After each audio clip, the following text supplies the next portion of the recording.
नमस्कार ब्यावरा।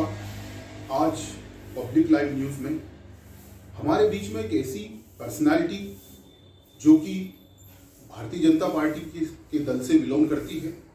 उन्होंने कभी भी अपने पद का जो कि लोगों के लिए पद का इस्तेमाल किया है, लोगों की सेवाओं के लिए, एक पार्टी के कार्यकर्ता के रूप में न आते हुए एक सेवक के रूप में ब्यावरा की जनता के बीच में उपस्थित होते हैं। तो आज हम मिलवाते हैं, उनका परिचय देते हैं। उनका नाम है श्री राम नारायण जी दांगी, जो कि लोगों के बीच में सेवा भावी के रूप में उपस्थित होते हैं। छोटी छोटी समस्याओं से लेकर उनके किसी भी प्रकार का दुख दर्द हो तो वो 24 से 36 घंटों में 72 घंटों में उसका हल निकाल देते हैं और लोगों की सेवाओं के लिए 24 घंटे खड़े रहते हैं। तो आज हम मिलाते हैं श्री राम नारायण दांगी जी से।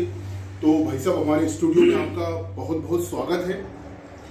पहले की जैसे थोड़ा सा आप शुभ संकेत में हमारे जनता जनार्दन जो कि ब्यावरा विधानसभा के सभी लोग आपसे उम्मीद करते हैं, तो आप क्या कहना चाहते हैं उनके?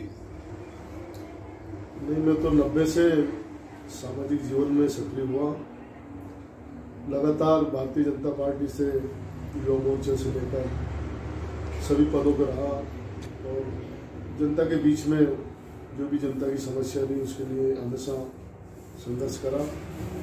दिग्विजय सिंह के ज़माने में भी 8-10 साल तक हमने बहुत संघर्ष किया और उस टाइम पर आप सब जानते हैं कि दिग्विजय सिंह राजगढ़ जिला को अपना जिला मानता है, लेकिन हमने उस टाइम पे जनता के लिए खूब संघर्ष किया और कभी भी पीछे नहीं हटे और लगातार पार्टी ने जो भी जिम्मेदारियां दी, दायित्व दिया, उसका निर्वाह करते हुए लोगों की सेवाओं में लगे हुए हैं और आगे भी पार्टी जो काम देगी उसको करते रहेगी। जैसा कि भाई साहब, अभी 2023 विधानसभा का महत्वपूर्ण मध्य प्रदेश के 230 विधानसभाओं पे चुनाव होना है, जिसमें ब्यावरा विधानसभा एक ऐसा क्षेत्र है जहां पर चाहे वो कांग्रेस पार्टी हो, भारतीय जनता पार्टी हो या अन्य कोई दल, जिसे अपना कैंडिडेट विधानसभा का चुनने में और यहाँ पे लोगों के बीच में अपना समर्थन देने में और यहाँ पर लोगों के बीच में अपना अनुभव प्रस्तुत करने में कितनी रुचियों का और कितने स्ट्रगल का आपने सामना किया है? क्या है, यहाँ राजगढ़ जिला में मैं समझता हूँ कि भारतीय जनता पार्टी जनसंघ से लेकर अभी तक बहुत मजबूत संगठन रहा है, लेकिन कुछ बीच के समयकाल में दिग्विजय सिंह के ज़माने में ये जातिवाद का जहर बोया, उसके कारण राजगढ़ जिले में ये समस्या आती है। तो जातिवाद के कारण कई बार संगठन को मजबूती मिलने के बाद भी नुकसान होता है। इसलिए जातिवाद के जहर से ऊपर उठकर यदि सारे जनप्रतिनिधि यहाँ काम करेंगे तो ये समस्या किसी पार्टी के लिए कोई ज़्यादा चुनौती नहीं है, लेकिन इससे सबसे ऊपर उठकर काम करना पड़ेगा। अगर जैसे भारतीय जनता पार्टी अपने को विधानसभा 2023 में अपने को मौका देती है, तो आपकी रणनीति किन किन विषयों को लेकर, किन समस्याओं को लेकर रहेगी, जो कि अभी शिवराज सरकार अभी कहीं ना कहीं थोड़ा सा जो संतुष्टिवान बेरोजगार है या अन्य कोई समस्या, तो उनको किस प्रकार से विधानसभा के लिए आप कार्य करेंगे यदि मौका मिलता है? देखो, भारतीय जनता पार्टी ने, आप सब देख रहे हैं, इतना काम किया कि मैं समझता हूँ 60 साल से जो काम नहीं हुआ वो सारे काम हमारे क्षेत्र में, वो हाईवे का काम हो, 4 लेन का काम हो, बड़े बड़े बांध कर घर घर तक पानी पहुंचाने का काम हो, हर खेत में पानी देने का काम हो। मैं समझता हूँ इतने बड़े स्तर पर भारतीय जनता पार्टी ने इस क्षेत्र में काम किया कि बहुत ज़्यादा काम बाकी नहीं है। लेकिन बेरोजगारी की बात सामने आती है, उसमें भी माननीय प्रधानमंत्री मोदी जी का जो स्टेट ऑफ जो उनका है कि युवाओं को रोजगार की बजाय अपने स्वयं के काम के लिए उन्हें जो प्रोत्साहित किया, निश्चित रूप से उससे लोग रोजगार देने लायक युवा बन रहे हैं और अपने शासन की योजनाओं का लाभ लेते हुए और अपना खुद का काम धंधा स्थापित करके और रोजगार देने लायक बनने के लिए माननीय प्रधानमंत्री जी का जो एक विजन है कि लोकल या ग्लोबल, जिस तरीके से बोलते हैं वो, कि लोकली लोग हम बिजनेस से जुड़े और हमारे कृषि प्रधान ये जिला है और निश्चित रूप से उससे बहुत सारे युवा अपने काम धंधे शुरू। जैसे कि अभी जो विधानसभा चुनाव है, तो आपकी रणनीति यदि पार्टी मौका देगी तो क्या रहेगी? मेरा सवाल ये है। नहीं, हमारे क्षेत्र के लिए, किसानों के लिए, युवाओं के लिए और क्षेत्र के लिए काम देखो कभी पूरा नहीं होता है, लेकिन जो बड़े काम थे वो भारतीय जनता पार्टी ने किया है और आगे जो बचे हुए काम हैं उनको हम आगे बढ़ाएंगे। मेरा और अगला क्वेश्चन ये है कि जैसे बेरोजगार युवा है, अभी कहीं ना कहीं शिवराज सरकार की कुछ नीतियों की वजह से असंतुष्ट है, कई बार वो आंदोलन करते हैं, कुछ कर्मचारी आंदोलन करते हैं, तो इसको अपने विधानसभा क्षेत्र में जितने भी कर्मचारी वर्ग हैं, बेरोजगार युवा है, तो उनके लिए आप क्या सहयोग करेंगे उनको? देखो, भारतीय जनता पार्टी जब से 2003 के बाद से एमपी में सरकार बनी तब से लगातार भर्तियों का दौर चल रहा है, बच्चे की नौकरियां भी लग रही है, लेकिन 2003 के पहले हम जब ग्रामीण क्षेत्र में शहर में भी जाते थे तो केवल 20% बच्चे पढ़ते थे उस जमाने में। और आज मैं समझता हूँ कोई भी एक अंतिम गांव भी है, कोई बहुत बैकवर्ड गांव भी है, उसमें भी कोई एक बच्चा ऐसा नहीं बचे जो स्कूल नहीं जाता हो।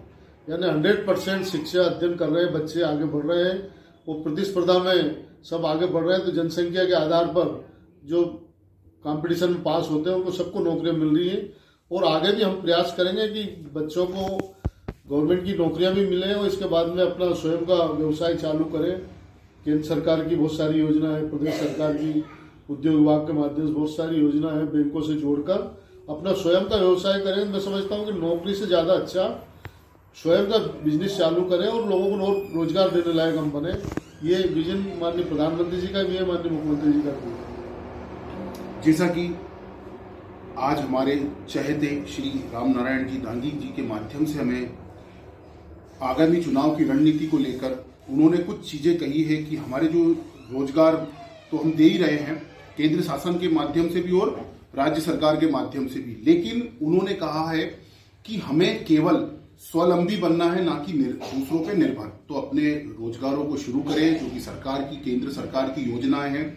पीएम योजना के तहत या सीएम योजना के तहत आप लोन ले उद्योग विभाग से और अपना व्यवसाय शुरू करें, बेरोजगारी की कोई समस्या नहीं आएगी। उन्होंने अपनी कई रणनीतियों को लेकर चुनावी मैदान में उतरेंगे। तो सर, आपका बहुत बहुत धन्यवाद कि आपने हमें समय दिया हमारे चैनल के लिए। तो अब शुभ संदेश में आप हमारी जनता तक और क्या मैसेज देना चाहेंगे आखिरी संदेश में? जनता के लिए अंतिम समय तक हम मेहनत करेंगे, उनका सहयोग करेंगे जहां भी। जैसा कि सर अभी 2003 में शासन भारतीय जनता पार्टी का रहा है, 2003 से वो भारती से लेकर शिवराज जी या अन्य हमारे जैसे ब्यावरा विधानसभा की बात करें, तो सर ये प्राइवेटीकरण को लेकर आपका क्या कहना है?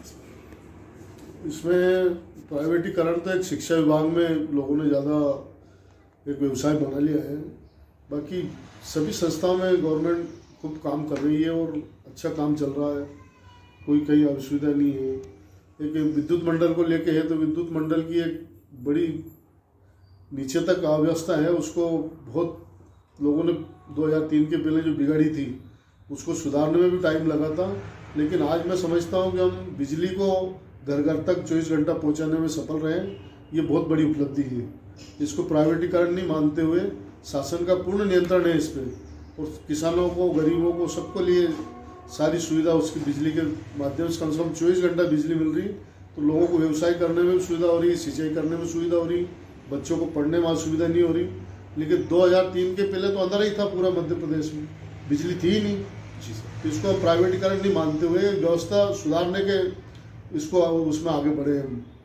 एक सख्त नियम अपन कह सकते हैं, इसको प्राइवेटीकरण ना मानते हुए मैं थोड़ी सख्ती, जो कि गवर्नमेंट का एक मुख्य पहलू है, क्योंकि बिना बिजली के कुछ भी नहीं हो सकता, बिना पानी के लिए 2 चीजों पे, तो इसलिए है ना।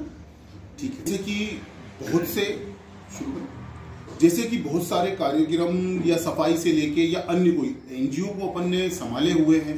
जैसे कि सुठालिया में एक एनजीओ है जिन्होंने स्वच्छ भारत मिशन के तहत मिस्टर विशाल जी, जो कि उसको 3 शहरों में संचालित कर रहे हैं, तो सर उस पर आपका क्या कहना है? देखो, आज से 14 के पहले भारत में कितने गंदे वाला था, कहीं भी चले जाते गंदी गंदी, सब जगह गंदगी थी।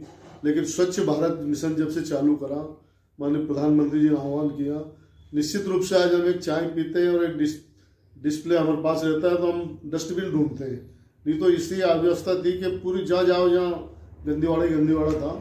इसलिए एनजीओ को परंपरा तो भारतीय जनता पार्टी ने खत्म की। लगभग 23,000 एनजीओ मध्य प्रदेश में और कम से कम 12 लाख एनजीओ भारत सर जो कांग्रेस की परंपरा थी एनजीओ के माध्यम से धन इकट्ठा करना, उनको बंद कराया भारतीय जनता पार्टी ने। बहुत सारे एनजीओ बंद कराए एमपी में और देश में। एनजीओ की जो एक श्रृंखला थी लंबी धन लूटने की उसके माध्यम से, उसको तो बंद किया। ये तो आपके सबकी जानकारी में है। ठीक है सर। हमारी उपलब्धि भारतीय जनता पार्टी की बताना चाहता हूँ कि हमें गांव के लोगों को बिजली, पानी, सड़क 3 चीज चाहिए। ये 2003 के पहले कुछ भी नहीं थी। ना सड़कें थी, पूरा गड्ढा ही गड्ढा था, न मध्य प्रदेश में बिजली थी और ना पानी था। लेकिन आज हम गर्व से कह सकते हैं कि आज हमारे किसानों को भी भरपूर पानी मिल रहा। किसी भी गांव में चल जाओ, कोई कच्ची सड़क नहीं है। एक गांव में, पूरी विधानसभा में छोटा छोटा गांव में तो प्रधानमंत्री और मुख्यमंत्री सड़क नामकरण है। बिजली, पानी, सड़क मध्य प्रदेश में भारतीय जनता पार्टी की बहुत बड़ी उपलब्धि है। हम बिजली के माध्यम, बिजली के लिए भी अंधेरे में डूबे हुए थे, सड़कों में गड्ढा था, वो पीने का पानी तो मिलता नहीं था कोसों तक। एक हेडपम्प लगाने के लिए लोग जूझते थे, लेकिन आज गांव-गांव में करोड़ों रुपए की जल निगम के माध्यम से पानी पहुंचाया जा रहा है, खेत में भी और पीने का पानी भी। ये बहुत